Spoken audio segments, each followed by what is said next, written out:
Now let's begin. Alexander Best learned early that quiet men see more than loud ones. For 15 years, he'd built a career in data forensics, the kind of work where patience mattered more than flash. He could trace patterns through thousands of transactions, find connections others missed, reconstruct timelines from fragments. It was methodical work, the kind that required a sharp mind and a steady hand. His daughter Grace inherited that same quiet intensity. At 9 years old, she'd rather spend Saturday mornings reading on the porch than anywhere else, her dark hair falling across her face as she lost herself in whatever story held her attention.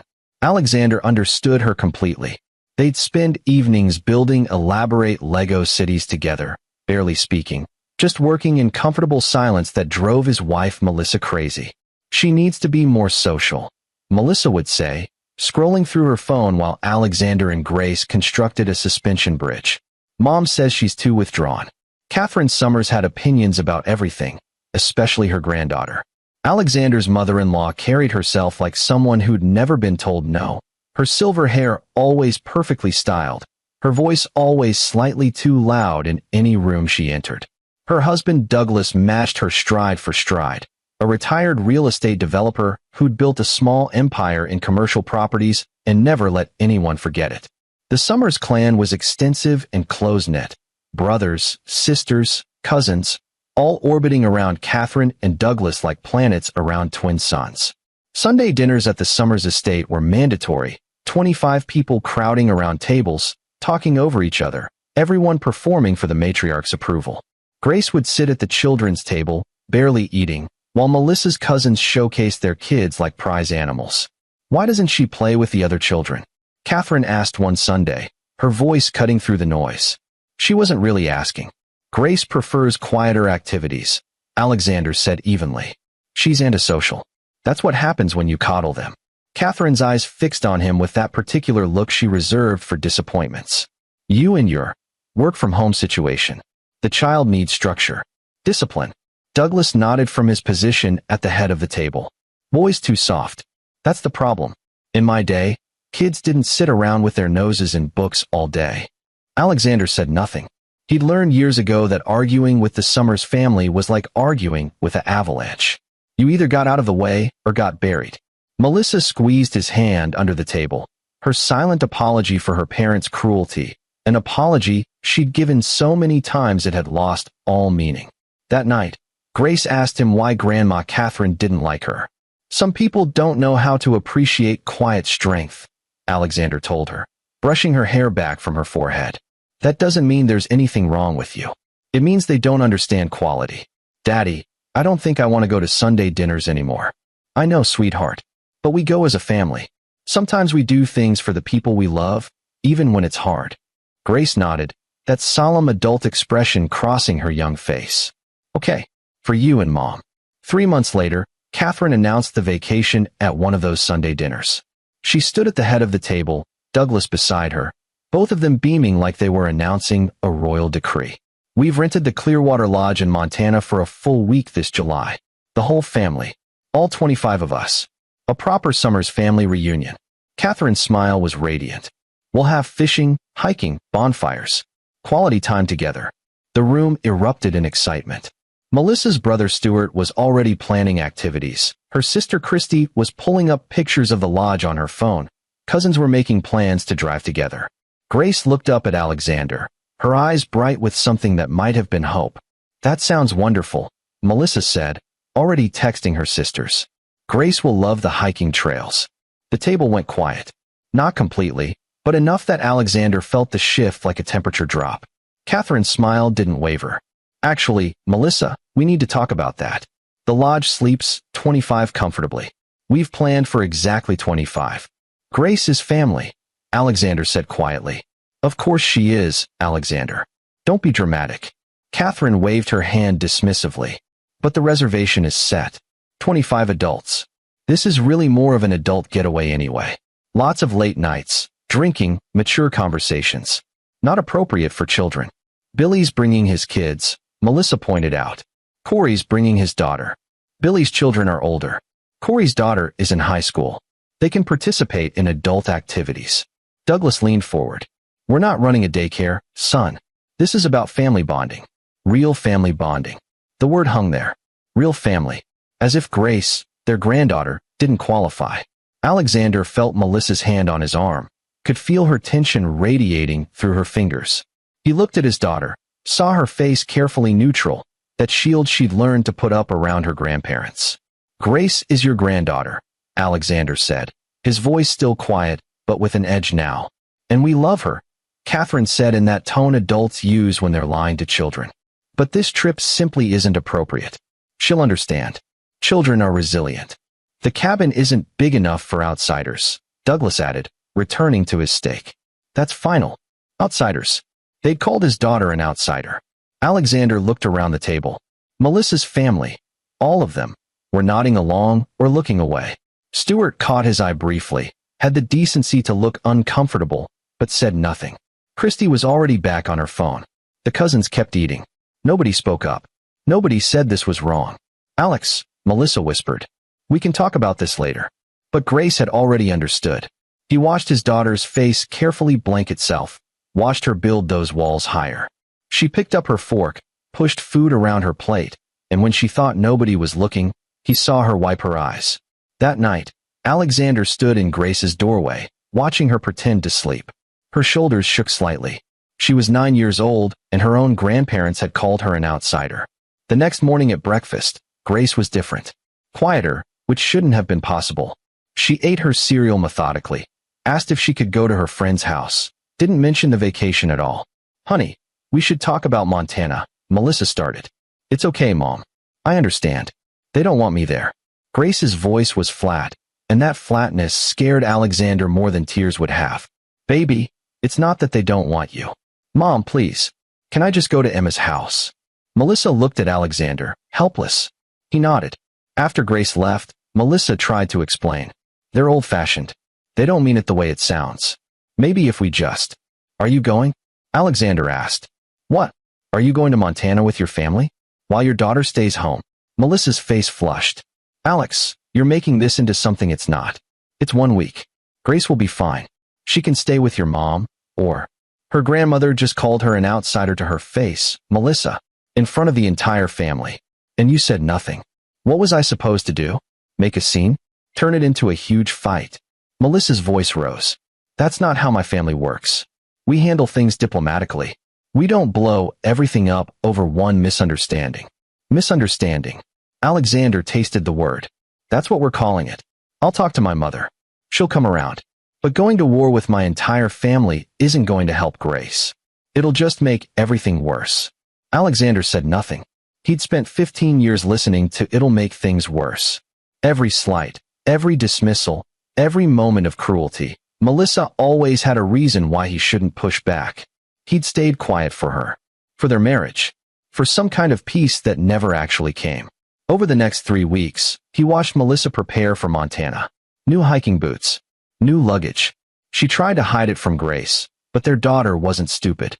She saw her mother packing, heard the phone calls with Catherine about meal planning and activities. 2 days before the trip, Grace came to Alexander's office where he was working. She climbed into his lap like she used to when she was smaller, though she was getting too big for it now. Daddy, do they not want me because I'm weird? Alexander's heart cracked. You're not weird, Grace. You're perfect exactly as you are. Then why? Because some people are broken inside, and they try to make everyone else feel broken too. That's not about you. That's about them. She was quiet for a long moment. Is Mom going to go? Yes. Even though they said I can't. Yes. Grace nodded against his chest. Okay. The morning Melissa left for Montana, Grace didn't come downstairs. Alexander heard her crying in her room. Huge, gulping sobs that she tried to muffle in her pillow. Melissa stood in the hallway outside Grace's door, her suitcase at her feet, tears on her own cheeks. Maybe I shouldn't go, she whispered. Then don't, Alexander said. Stay with your daughter. Be her mother. Melissa looked at him, then at Grace's closed door, then at her suitcase. He watched her make the decision in real time, saw her shoulders straighten, saw her face harden into something defensive. 1 week, Alex. That's all. She'll get over it. Kids are resilient. My mom was right about that. I can't just not show up. I can't disappoint my entire family. Just our daughter. That's not fair. No. Alexander agreed. It's not. Melissa left. Grace cried for 3 days. Alexander didn't argue. He didn't call. He didn't text his wife or her parents or any of the 25 people who'd gone to Montana while his daughter sobbed in her bedroom. He just worked and planned and waited. Alexander had met Melissa Summers 12 years ago at a tech conference in Seattle. She'd been in marketing for a startup, vibrant and confident, laughing at his dry humor in a way that made him feel less invisible. She'd pursued him. Actually, he still remembered his surprise when she'd suggested dinner, then breakfast, then moving in together within 6 months. Meeting her family should have been a warning. Catherine had looked him over like livestock at auction. Data forensics. How technical. And what does that pay these days? Douglas had been more direct. You're not much to look at, are you? Melissa usually goes for athlete types. But Melissa had laughed it off, told him they just needed time to warm up to him. She'd been genuinely excited when he proposed, had wanted the big Summers family wedding. 300 guests, most of them her relatives. Alexander's mother had sat alone on the bride's side, dwarfed by the crowd. Grace arrived 2 years later. Catherine had opinions from day one. Wrong hospital, wrong delivery method, wrong nursing schedule, wrong everything. Melissa had pushed back at first, but gradually, her mother's voice had grown louder than her own. Now, sitting in his home office while his daughter suffered upstairs, Alexander pulled up files he'd been maintaining for years. Not because he'd planned for this moment. He hadn't. But because data forensics was what he did, and when you're good at finding patterns, you find them everywhere. Even in your own family. The Summers family had secrets. He'd stumbled across the first one accidentally 4 years ago, running a routine background check for a client. Douglas Summers' name had popped up in connection with a commercial property lawsuit, a medical building with unforeseen structural issues. Investors had lost millions. The case had settled quietly. Alexander had been curious. He'd dug deeper, found more lawsuits, more quiet settlements, a pattern of Douglas buying properties, cutting corners on maintenance, selling them just before problems emerged. Nothing illegal enough to prosecute, but enough to show a man who built his wealth on other people's misfortune. Catherine had her own enterprise. She called it consulting for family businesses, but really she brokered deals, connected investors with opportunities, took hefty commissions. Some of those opportunities were legitimate. Others existed in gray areas that made Alexander's forensics instincts twitch. Shell companies, offshore accounts, money moving in ways that suggested tax avoidance, if not outright evasion. He'd never intended to use this information. It was just there, filed away, the way he filed everything. But that was before they called his daughter an outsider. That first night after Melissa left, Grace finally came downstairs around 8 o'clock. Her eyes were swollen, her face blotchy. Alexander had made her favorite pasta, carbonara, the real kind, not the Americanized version. Not hungry, she mumbled. Sit with me anyway. She sat, picked at the pasta, finally ate a few bites. Daddy, are you and Mom going to get divorced? The question hit him like cold water. Why would you ask that? Because she chose them over me. And you didn't. 9 years old, and she saw it so clearly. Your mom loves you, Grace. She just has trouble standing up to her parents. That's not about you. That's her own issue she needs to work on. But if I was a better granddaughter. Stop. Alexander's voice was sharper than he intended. He softened it. Listen to me. There is nothing wrong with you. Nothing you could change or be or do that would make them treat you better. Some people are just cruel. And the worst kind of cruel is when they make you think it's your fault. Grace looked at him with those serious dark eyes. What are you going to do? What do you mean? I know that look. You're planning something. Smart kid. Too smart, maybe. I'm going to make sure they understand what they did. That's all. Good, Grace said quietly. They should understand. Over the next 3 days, while his daughter slowly stopped crying and started reading again, Alexander worked. He opened every file, followed every thread, connected every dot. The picture that emerged was uglier than he'd expected. Douglas Summers wasn't just cutting corners. He was running an active fraud scheme. Through a network of LLCs, he'd been buying distressed properties, doing cosmetic renovations that hid serious structural issues, then flipping them to unsuspecting buyers. When problems emerged, the LLCs would dissolve and he'd start new ones. He'd done this 17 times in the last decade. Catherine's consulting business was laundering money, not drug money or anything dramatic, just helping wealthy clients hide assets from divorce proceedings, estate taxes, creditors. She connected money that needed hiding with places to hide it, took a percentage off the top. Some of her clients were currently in litigation, their assets supposedly frozen, while Catherine quietly moved millions through her network. But the real discovery was Stuart Summers, Melissa's brother. Stuart was a financial advisor who'd been using his clients' money to cover losses in other accounts. Classic Ponzi scheme mechanics. Small scale so far, only about $2 million in the churn, but accelerating. Within a year, maybe two, it would collapse spectacularly. And Christy, Melissa's sister, ran a boutique medical billing company that was systematically upcoding procedures and splitting the fraudulent proceeds with corrupt healthcare providers. The whole family was crooked. Every single one of them sitting at those Sunday dinners, judging him for his boring job, looking down at Grace, calling her an outsider. They were all criminals. Not the violent kind.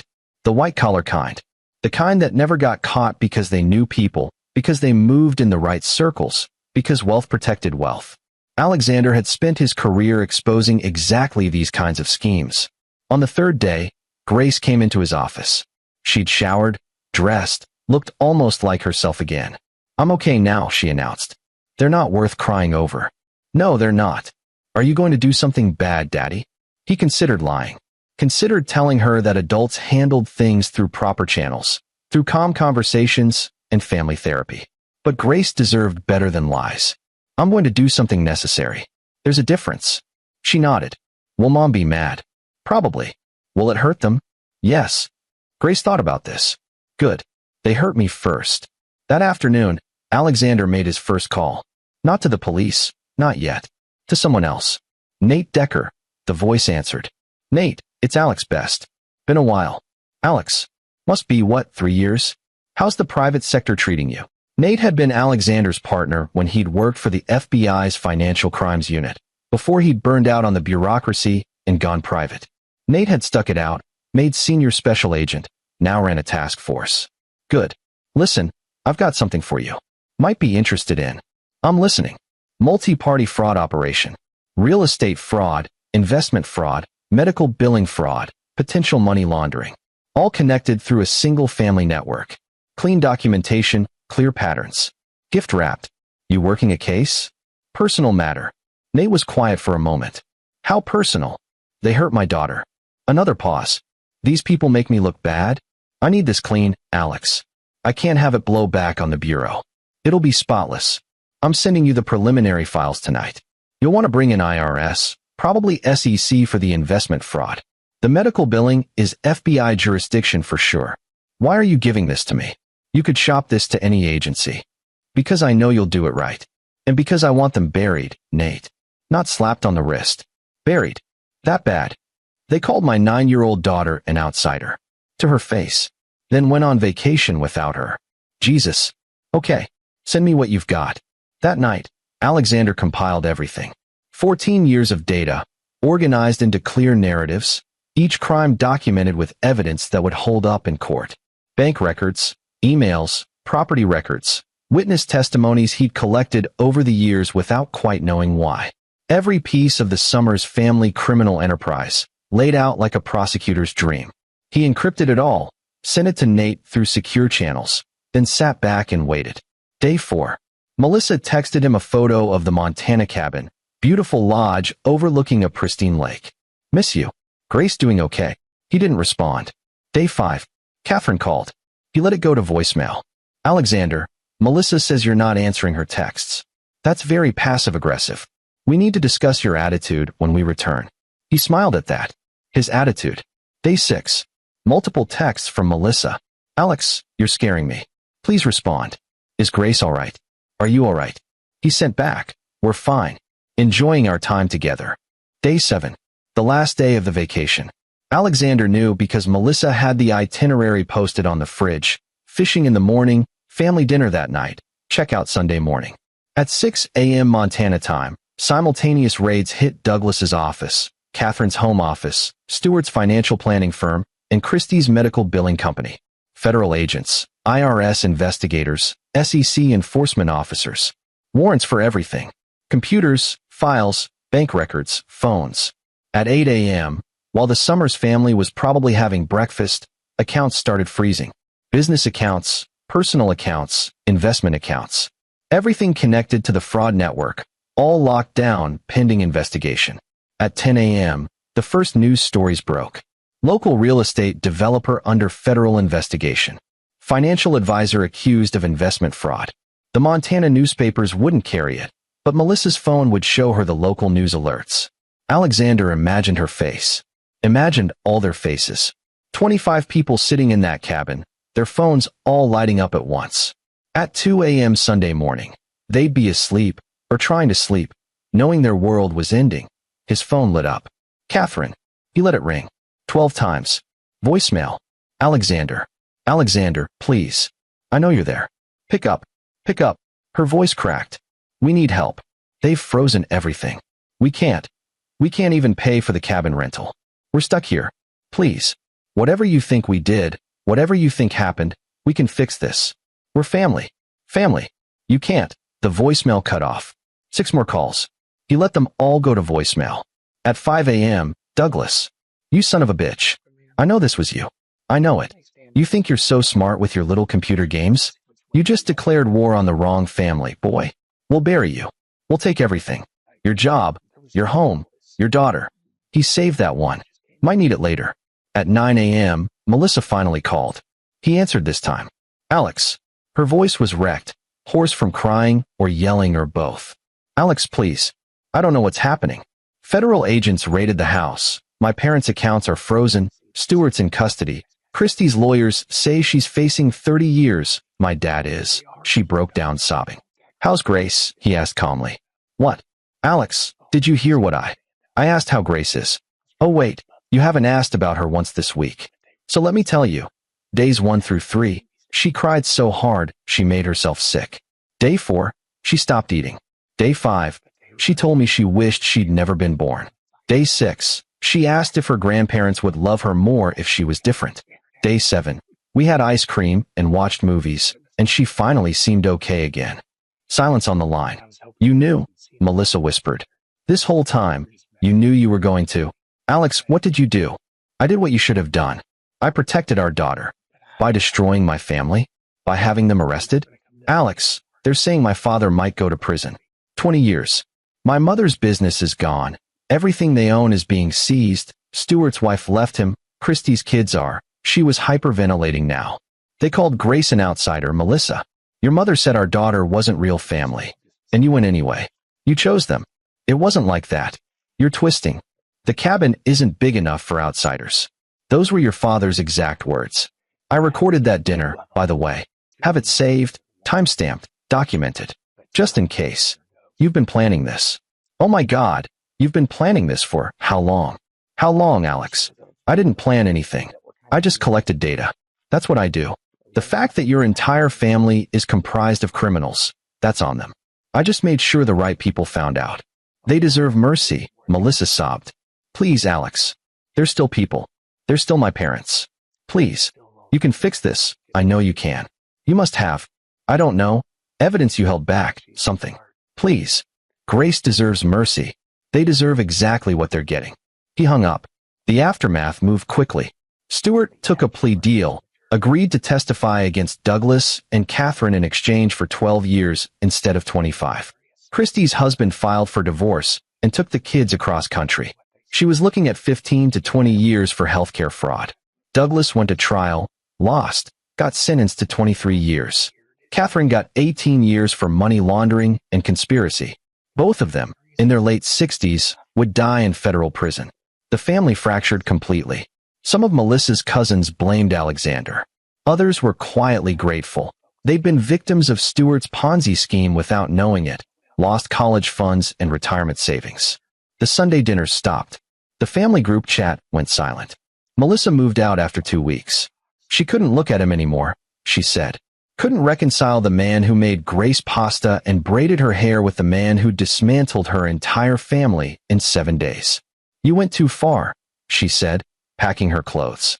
Way too far. I understand you were angry. I understand you wanted to protect Grace. But this is vindictive. This is cruel. They were criminals, Melissa. So are you. You think what you did is legal? You hacked into their accounts. You spied on them for years. You collected evidence without warrants. I analyzed publicly available information and reported crimes to the authorities. That's not illegal. That's civic duty. You're a monster. She was crying again. Always crying now. I loved you. I really loved you. But you're not who I thought you were. Neither were they. But you're not crying about that. She left. Filed for divorce a month later. Her lawyer tried to destroy him in court. Painted him as a calculating psychopath who'd systematically destroyed innocent people. Alexander's lawyer presented the evidence of the crimes, the pattern of abuse toward Grace, the recorded dinners, the text messages. The judge ruled in Alexander's favor. Full custody of Grace, minimal alimony. Melissa's family had no assets left to fight with anyway. 6 months after Montana, Alexander and Grace moved across the country. New city, new house, fresh start. Grace had tested into a gifted program at her new school, made friends with other quiet, intense kids. She laughed more now, read even more voraciously, never asked about her mother's family. One Saturday morning, building a Lego castle together, Grace said, "Daddy, what you did, was it wrong?" Alexander considered his answer carefully. Some people would say yes. They'd say I took revenge too far, that I should have just cut them out of our lives and moved on. What do you say? I say I made sure they couldn't hurt anyone else the way they hurt you. I say sometimes protecting the people you love means doing hard things. I say your grandparents spent decades hurting people, and they never stopped because no one ever made them stop. Grace nodded slowly. Aunt Christie's kids lost their mom. I know. That makes me sad. Me too. But you'd do it again. It wasn't a question. Alexander looked at his daughter, 9 years old, wise beyond her years, understanding that the world wasn't simple, that love sometimes wore sharp edges. In a heartbeat, he said. Grace smiled, small, satisfied. She placed another Lego brick. Good. Because they deserved it. That afternoon, Alexander got a call from an unknown number. He almost didn't answer, but something made him pick up.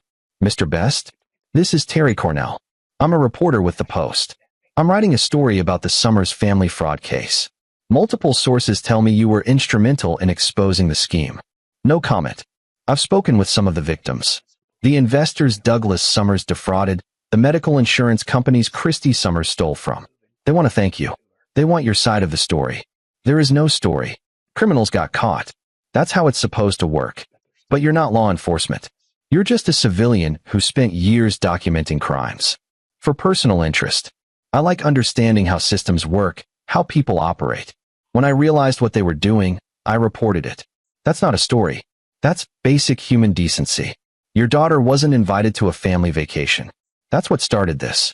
Alexander's voice went cold. How do you know that? I'm a good reporter. I talk to people. She paused. Look, Mr. Best, I've covered financial crimes for 10 years. I've seen a lot of fraud, a lot of schemes. But I've never seen someone bring down an entire criminal network because they hurt his kid. That's a story people need to hear. People need to hear that if you exclude a 9-year-old from a family vacation, her father will have you arrested. People need to hear that actions have consequences.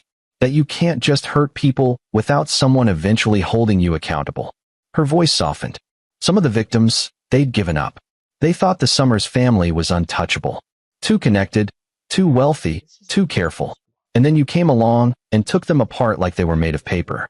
That matters. That gives people hope. Alexander was quiet for a long moment. I'm not a hero, Miss Cornell. I'm just a father who protected his daughter.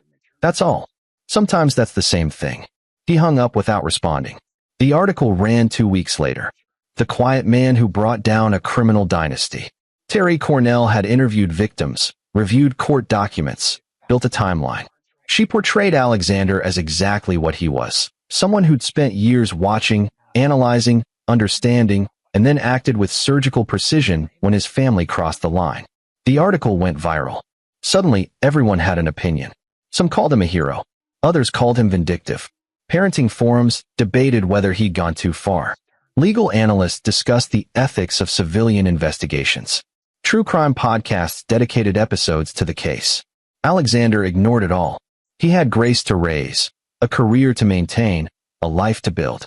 Then, 3 months after the article, he got a letter, prison letterhead, from Catherine. He almost threw it away. But curiosity, That same pattern-seeking impulse that had started everything made him open it. Alexander. I'm writing this from a cell that's 8 feet by 10 feet. I share it with a woman who murdered her husband. That's my life now, until I'm too old to remember my own name. I should hate you. Everyone says I should hate you. Douglas does. He writes me letters full of rage about what he'll do when he gets out, even though we both know he'll never get out. But I don't hate you. I hate myself. You were right. About everything. We were criminals. We hurt people. We stole. We lied. We destroyed lives to maintain our lifestyle, our image. And we justified it because we were good at it, because we never got caught, because we could. And Grace. God, Grace. That beautiful, quiet little girl who just wanted to be loved by her grandmother. And I called her an outsider. I looked at my granddaughter and decided she wasn't good enough for us. Do you know what I think about every night in this cell? That dinner. Grace's face when Douglas said the cabin wasn't big enough for outsiders. She didn't cry. She didn't argue. She just accepted it. Like she'd expected nothing better from us. What kind of monster does that make me? I'm not asking for forgiveness. I'm not asking for anything. I just need you to know that you were right. Grace deserved better. Melissa deserved better. You deserve better. Tell Grace her grandmother is sorry. Tell her I hope she finds the kind of family that deserves her. Catherine. Alexander read the letter 3 times. Then he put it in his desk drawer, next to all the other documentation of the case. Evidence. Patterns. A story told in data points and consequences. That night, when Grace asked what he was thinking about, he said, "Your grandmother wrote to me. She apologized. Does that change anything?" No. Good. Grace returned to her book, then looked up again. Does it make you sad, though, that she's sorry now? A little, Alexander admitted. But mostly it makes me tired. She had years to be sorry. Years to be a decent person. She chose not to be. The consequences don't care about her regrets. That's fair, Grace said, and went back to her reading. Fair. His daughter understood fairness in a way most adults never would. Because she'd learned early that fairness wasn't something given. It was something taken, enforced, demanded. A year later, Alexander met someone new. Maggie, a librarian with kind eyes and a wry sense of humor, who loved that Grace was quiet and serious. Who understood that some families were worth protecting with everything you had. Your ex-wife, Maggie asked carefully, 6 months into their relationship. Does she see Grace? Every other weekend. Video calls on Wednesdays. Grace tolerates it. Just tolerates? Melissa chose her parents over Grace. Grace hasn't forgotten that. Maybe she'll forgive it someday. Maybe not. That's her choice to make. Maggie nodded. And her grandparents? The ones in prison. What about them? Does Grace know what happened? Really know? Alexander thought about that. She knows her grandparents were criminals. She knows they hurt people. She knows I stopped them. The details, those can wait until she's older.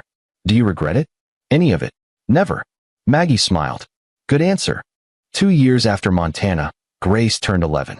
She was thriving, straight A's, 3 close friends, a shelf full of academic awards. She'd started writing stories, dark fairy tales about clever protagonists outwitting cruel giants. She'd given one to Alexander to read, about a girl whose family didn't want her. So she tricked them all into revealing their true evil natures to the kingdom. It's metaphor, she explained seriously. The giants represent systematic oppression and inherited cruelty. I understood the metaphor, sweetheart. It's very good. I'm going to be a writer when I grow up. I'll write about justice. About how people who hurt others eventually pay for it.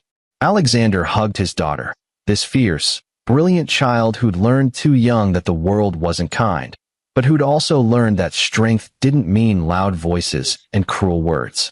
That evening, his phone rang. Melissa. They talked rarely now. These conversations stilted and formal. She'd moved back to her hometown, tried to rebuild some kind of life near where her family had been. Most of them wouldn't speak to her. She was Alexander's ex-wife, tainted by association with the man who destroyed them. I need to tell you something, Melissa said. Her voice was different. Harder. Older. Dad died. Heart attack in prison 2 days ago. I'm sorry, Alexander said automatically. Are you? There was no accusation in it, just curiosity. For your loss, yes. For Grace losing a grandfather, yes. For Douglas Summers himself? No. That's fair. She sighed. Mom's taking it hard. She's sick, Alex. Cancer. They're treating it, but She won't make it to her release date. Alexander said nothing.